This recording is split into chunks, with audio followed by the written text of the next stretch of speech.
Welcome to Legion Builds, where I guide you on how to bring your favorite fictional characters into Dungeons & Dragons. This video and all my content is made possible by my Patreon supporters, and it's dedicated to everyone who subscribes to my channel. You're all the reasons why this keeps going. Join the Legion today at patreon.com/63rdlegion for free and help decide next week's new character. Joining my paid tiers allows you early access to my content, a shout out in my videos, homebrew D&D items for your games, and a chance to play some D&D in the Patreon community. We now have a Discord. It's just getting started, but we have some future plans coming, like events for Discord members and Patreon members.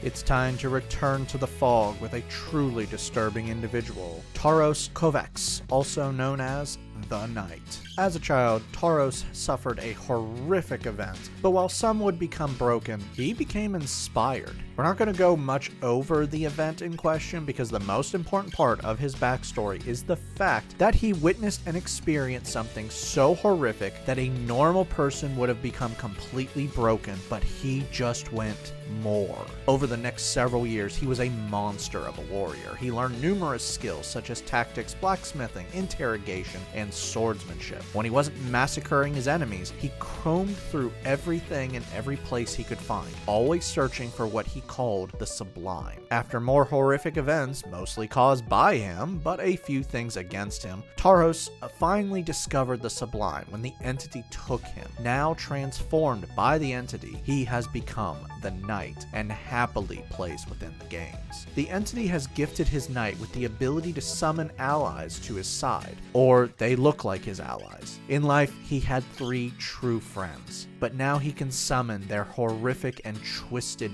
parodies under his complete control. For today's build, we'll be using the Player's Handbook and any other book you want. I'll explain that in a few levels. We're using standard point array to keep things simple, and we are multi-classing, so watch those minimums if you use another system. Make Charisma 15, Strength 14, Con 13, Dex 12, Intelligence 10, and we're going to be dumping Wisdom with an 8 because you're kind of nuts, just gonna say that, but don't worry, we'll fix that later. The Knight is a human, I think. I'm not really sure anymore. Resourceful gives you an inspiration dice at the end of a long rest if you don't already have one. Skillful gives you a free skill, grab history. Versatile gives you a free origin feat. For this feat, Tough gives you double your current character level in HP and then adds +2 HP to each level after. To finish out your lineage, you know the language Common and 2 more of your choice. For background, place +2 into strength and +1 into charisma. For your origin feat, Savage Attacker makes you more terrifying in combat. Now, when you roll damage, you roll 2 sets of the weapon's damage dice, and you choose which to use. For skills, take Persuasion and Investigation. To finish everything out, grab Smith's tools to help create and maintain weapons and armor. Level 1 fighters start things off with 2 skills. Take Athletics and Intimidation. You are proficient in all weapons, armor, shields, and the saving throw strength and con. Fighting Style gives you a Fighting Style feat. For this feat, Great Weapon Fighting improves your damage with your greatsword. Now, while wielding a weapon with 2 hands, you treat any damage dice of 1 or 2 as if it's 3. To use this, you must be using a weapon that has the 2-handed or versatile properties. Second Wind lets you ignore damage by healing yourself with a bonus action by 1d10 plus your fighter level. You can do this twice per long rest, but you regain 1 use after a short rest. Weapon Mastery allows you to access special properties of your weapons. At the end of a long rest, you choose 3 weapons you are proficient with, and now you will be able to use that weapon's mastery property. For some weapon masteries you'll see, Greatsword gives you Graze. When you miss with this weapon, you can automatically cause damage equal to the damage modifier.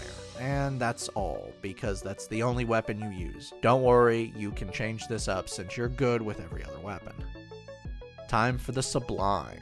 Level 1 Warlocks begin with Eldritch Invocations. These are special gifts from your patron that upgrade your abilities or grant you new ones. For your first invocation, Pact of the Blade allows you to summon a weapon with a bonus action to you. This weapon is any weapon you wish. You will always be proficient with it. You can use your Charisma modifier for attack and damage. It is the spellcasting modifier for your Warlock spells, and when you summon it, you choose its damage type from Radiant, Psychic, or Necrotic. I'd go with necrotic. Packed Weapon makes you a fake spellcaster. You have extremely limited spell slots, like 1 at this level. You regain used spell slots at the end of a short or long rest, and Charisma is your spellcasting modifier. You're starting off with 2 cantrips and 2 first level spells. For your spells, Chill Touch is a melee spell attack that deals 1d10 necrotic damage and stops them from regaining HP until the end of your next turn. Blade Ward protects you from your enemy's attacks. For 1 minute while you maintain this spell, each time you're attacked, the attacker must subtract 1d4 from the attack roll. Hex curses a creature within 90 feet of you with a bonus action. For 1 hour while you maintain this spell, each time you deal damage, you will deal an extra 1d6 necrotic damage. Also, when you cast this spell, you choose 1 skill, and while the spell is active, they have disadvantage on that skill. If the creature dies before the spell is up, you can use your bonus action to move the curse to another creature within range. Armor of Agathys grants you 5 temporary HP for 1 hour, and if you are hit with a melee attack while the spell is active, the attacker takes 5 cold damage. This spell ends early if you run out of temp HP. By upcasting this, you add not only more cold damage, but more temp HP. Level 2 Warlocks gain Magical Cunning. You can now regain up to half your total spell slots after 1 minute, once per long rest. This is good because now you have 2 spell slots. You also gain 2 more invocations. For these invocations, Agonizing Blast adds more damage to a Warlock cantrip that deals damage. You can now add your Charisma modifier when you damage with Chill Touch. Fiendish Vigor lets you cast False Life without a spell slot, and it's maxed out. For your new spell, take what you want.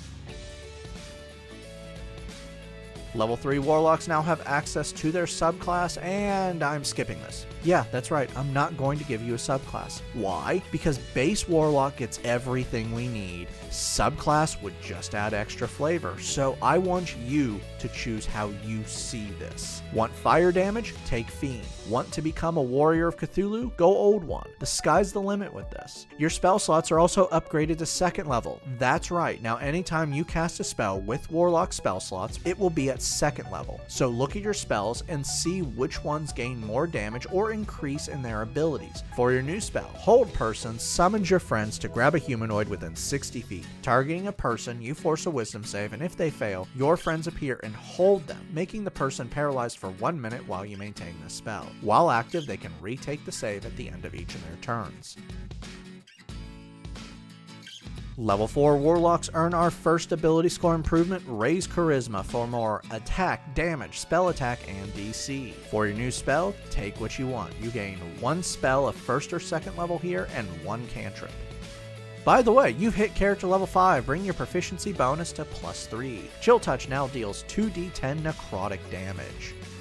Level 5 Warlocks learn 2 more invocations. For these invocations, Eldritch Mind gives you advantage on con saves to maintain spells. Thirsting Blade lets you make 2 attacks with a single attack action when using your packed weapon. Your spell slots are upgraded to 3rd level, and it's time for some friends. For your new spell, Summon Undead calls upon one of your friends. For 1 hour while you maintain this spell, you call forth an undead spirit to fight alongside you. When you summon them, you choose its form, ghostly, skeletal, or putrid, and this decides its abilities. Skeletals have ranged spell attacks, ghostlies can pass through objects and deals necrotic damage, putrid can cause people to be poisoned. The undead is completely loyal to you and obeys your commands. Level 2 fighters receive Action Surge. You can now give yourself a free action once per short or long rest. Heads up, you can't cast spells with this, but you can cast a spell and then use Action Surge to give you another action. Tactical Mind lets you use Second Wind when you fail a skill check, adding the d10 to the check. If you still fail, you don't burn the use of Second Wind. Level 3 fighters now have access to their subclass. Battlemaster from the player's handbooks are perfect warriors. Combat Superiority gives you superiority dice, which you can use to perform special maneuvers. You have 4d8 superiority dice, and you regain all used superiority dice at the end of a short or long rest. You know 3 maneuvers, and if it has a DC, it's based on your strength, not charisma like your spells. Don't worry, in the end, it's going to be the same. For your maneuver, Sweeping Attack lets you spend 1 superiority dice when you hit with an attack. Your greatsword now swings at another creature within 5 feet using the original attack roll and will deal the superiority dice in damage. Menacing Attack lets you spend 1 superiority dice when you hit a creature, and now you can add the dice to the damage, and when you do, you force a wisdom save. If they fail, they are frightened of you until the end of your next turn. Lunging Attack lets you spend 1 superiority dice to dash as a bonus action, and if you move 5 feet in a straight line before you attack, you can add the superiority dice to the damage of the attack. Student of War gives you more proficiencies. You now have the skill Perception, and you get an artisan tool of your choice. Take whatever you want. Level 4 fighters earn another ability score improvement. Let's bump up strength. You now have 3 uses of Second Wind and up to 4 weapon masteries. Your character level 9 bring your proficiency bonus up to +4. Level 5 fighters gain extra attack. You can now attack twice with a single attack action. Yeah, I know you can already do that with your packed weapon. This is for everything else, and we needed Thirsting Blade for something later on. Tactical Shift lets you move half your speed when you use Second Wind, and this doesn't provoke an attack of opportunity. Level 6 fighters earn another ability score improvement, Cap Off Charisma. You've hit character level 11. Chill Touch now deals 3d10 necrotic damage. Level 7 Battlemaster fighters learn Know Your Enemy. Now with a bonus action, you can know the immunities, resistances, and vulnerabilities of a creature within 30 feet of you. You can do this once per long rest or by using a superiority dice. By the way, you now have 5 superiority dice. For your new maneuvers, Commanding Presence lets you add a superiority dice to an intimidation, persuasion, or performance check. Pushing Attack lets you spend a superiority dice when you hit a creature, adding the superiority dice to the damage and then forcing a strength save, if they are a size large or smaller. If they fail, they are pushed back by 15 feet. Level 8 fighters earn another ability score improvement, Cap Off Strength. Your character level 13 raise your proficiency bonus to +5. Level 6 Warlocks get a feature from their subclass. I hope you chose a good one. For your new spell, Fear awakens true dread in creatures you look at. Unleashing a 30-foot cone from you, every creature within the cone must make a wisdom save or become frightened of you for 1 minute while you maintain the spell. If they fail, they also drop what they are holding and must use their action to dash away from you. They cannot retake the save until they break line of sight from you. Level 7 Warlocks gain a new invocation. For this invocation, take what you want. We need 2 more, but we need to wait for those. You also have all your spell slots upgraded to 4th level, though you still have 2. I promise you'll get more. For your new spell, you get a new friend. Summon Aberrations is like Summon Undead, but now summons an aberrant spirit. When you summon your new friend, you choose its form from Slad, Beholderkin, or Mind Flayer. Once more, the form decides its abilities, like regeneration or psychic damage. This spell lasts for 1 hour while you maintain it, and it is loyal to you. Level 8 Warlocks earn another ability score improvement. Let's put this into Wisdom to wipe out that negative. For your new spell, take what you want. We only need a couple more spells for this build, and they're coming up. Level 9 Warlocks learn Contact Patron. You learn the spell Contact Other Plane, which will allow you to contact the entity, but I wouldn't cast this spell unless you use it with this feature. You see, when you cast this spell, you can ask your patron 5 questions that can be yes or no, but you must make an intelligence save to do so, and if you fail, you take 6d6 psychic damage and are incapacitated until you finish a long rest. But if you use this feature to cast this spell, you don't use a spell slot and you auto pass the save. You can do this once per long rest. You also learn another invocation. For this invocation, Life Drinker adds 1d6 of damage to your packed weapon once per turn. The damage of this d6 can be radiant, psychic, or necrotic. Once you do this, you can roll 1 of your hit dice to regain HP equal to the roll plus your con modifier. You also have your spell slots upgraded to 5th level. Make sure to check all your spells if they get upgrades. For your new spell, Hold Monster is like Hold Person, but can now target out to 90 feet, and your friends can hold any creature, not just a humanoid. You've reached the final milestone, character level 17. Max out your proficiency bonus at +6. Chill Touch now deals 4d10 necrotic damage. Level 10 Warlocks get their next subclass feature and the last one for this build. You get your final cantrip here as well. Have fun choosing. Level 11 Warlocks gain a Mystic Arcanum. This is a spell of 6th level that you can cast without a spell slot, which is good because you only can cast spells at 5th level. For this Arcanum, let's grab a third friend. Summon Fiend is like Summon Undead or Aberration, but for fiends. Shocking, isn't it? For 1 hour while you maintain the spell, you choose the form of the final friend from Devil, Demon, or Yugoloth, but now it's large, and once more, each form has its own abilities. Like demons explode when they die. Good news, you now have 3 spell slots. For your final spell, take what you want. There's some fun ones like teleportation or even more necrotic damage on a melee spell attack. Our final level is level 12 Warlocks, and you earn our final ability score improvement, and you now have access to epic boon feats. For your Boon of Combat Prowess adds +1 to your con, and now once per turn, when you miss with an attack, you can automatically hit instead. You also get your final invocation. For this invocation, Devouring Blade improves Thirsting Blade, allowing you to attack 3 times with a single attack action when you are using your packed weapon. Now that we've hit level 20, let's recap. Your stats are Strength 20, Dex 12, Con 14, Intelligence 10, Wisdom 10, Charisma 20.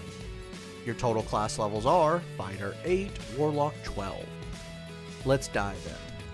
You are a physical nightmare. Wielding a greatsword, you're dealing 2d6 plus 5 necrotic damage, can curse a creature and add another d6 of necrotic damage, and then you can add another d6 of necrotic damage and heal yourself. I want to emphasize the fact that this guy just straight out kills things. You can also add a d8 to that and add effects. You can hit multiple targets, auto-hit a creature, deal damage even when you miss, push them back 15 feet, can scare them, and can attack up to 3 times. You can also use a magical attack, dealing 4d10 plus 5 necrotic damage on a hit. You also bring your pack into the fight by summoning a creature to you, and this has 9 different variations that allow you to respond accordingly to the situation. Finally, you're a tough bastard. You can heal yourself different ways, including hurting people, can give yourself temporary HP, and your total health, taking the average, is over 180 HP. Downside. Biggest problem is you can only summon 1 friend at a time, but as I said, there is several variations you can call upon. You also have resource management with 3 spell slots and 5 superiority dice, and one of your summon spells is a once in a long rest. Though if we're being honest, none of that is too bad. What is bad is you have no ranged abilities. Oh wait, that's not bad because you can just customize this with the blank subclass and open spells. Venture out with your friends and rediscover the Sublime, no matter how many horrible things you have to do. I'd like to give a special shout out to my Artificer tier. Thank you, John Martin, Christopher R. Hunter, Java Squirrel, Jonathan Haynes, and Daniel Saftler. You guys rock. Make sure to like and subscribe to not miss a single new build each week on YouTube and Spotify. And make sure to check out my Patreon where you can help decide next week's new character.